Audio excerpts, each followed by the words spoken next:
Halo teman-teman, pada video kali ini kita akan membahas materi bab 3 komunikasi ujung jari, yaitu materi teks rekon. Pada mata pelajaran Bahasa Indonesia kelas 9 Kurikulum Merdeka. Langsung saja yang pertama kita akan membahas mengenai apa itu teks rekon. Jadi, teks rekon atau biasa disebut juga teks cerita ulang adalah teks yang berisi pengalaman masa lalu dengan tujuan memberi informasi berupa kejadian nyata seperti eksperimen atau sejarah kepada pembaca.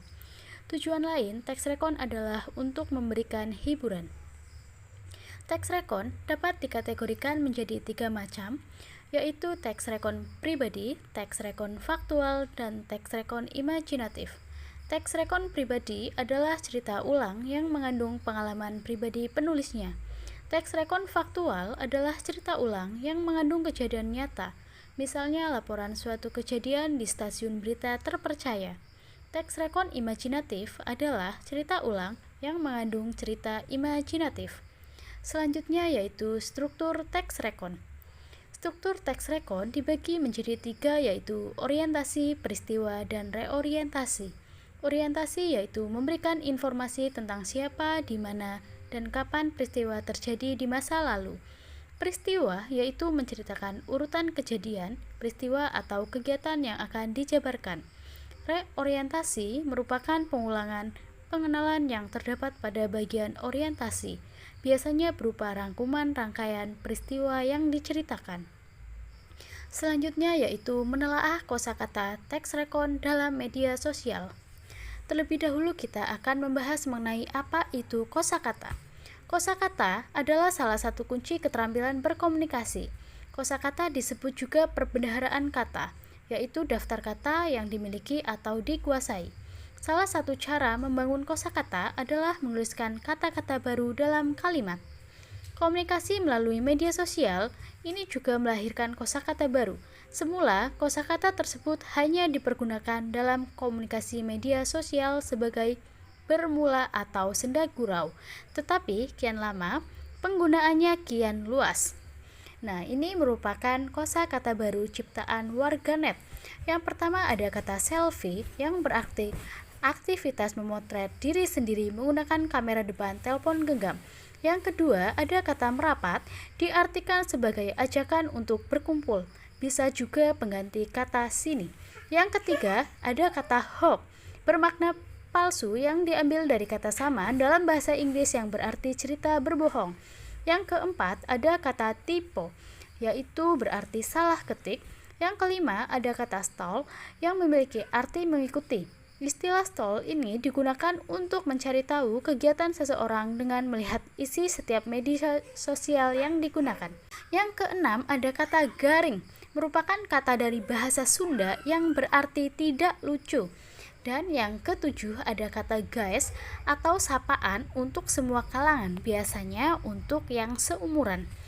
Yang kedelapan ada kata netizen atau berarti pengguna internet. Yang kesembilan ada kata take yang berarti menandai.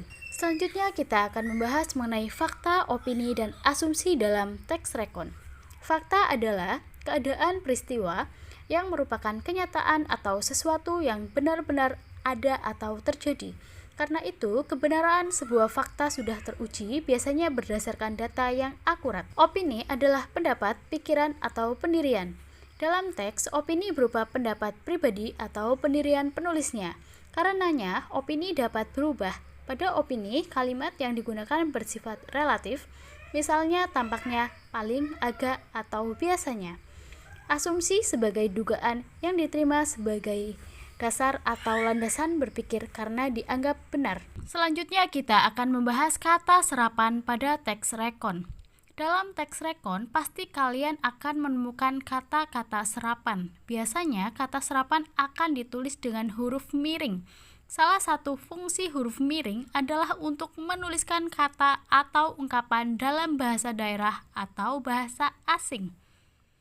Menggunakan huruf miring dalam tulisan.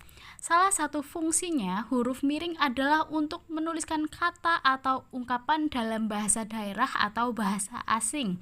Contohnya, sementara itu, kita menyambut gembira adanya pilihan komedi tunggal untuk menggantikan stand up komedi yang kadang disebut pula sebagai komika. Nah, huruf miring di sini yaitu pada kata stand up komedi, karena kata stand up komedi merupakan bahasa asing. Selanjutnya, fungsi huruf miring yang lain adalah untuk menegaskan atau mengkhususkan huruf, bagian kata, atau kelompok kata dalam kalimat. Contoh, kata gawai. Kata gawai ini seharusnya huruf miring ya, mohon maaf kalau di sini tidak miring. Terus kata tetikus, para musiwi mungkin telah lama beredar, tapi bisa dibilang penggunaannya masih setengah hati. Nah, kita sudah membahas mengenai teks recon. Demikian yang dapat saya sampaikan. Terima kasih bagi yang sudah menonton. Salam sukses untuk kita semua.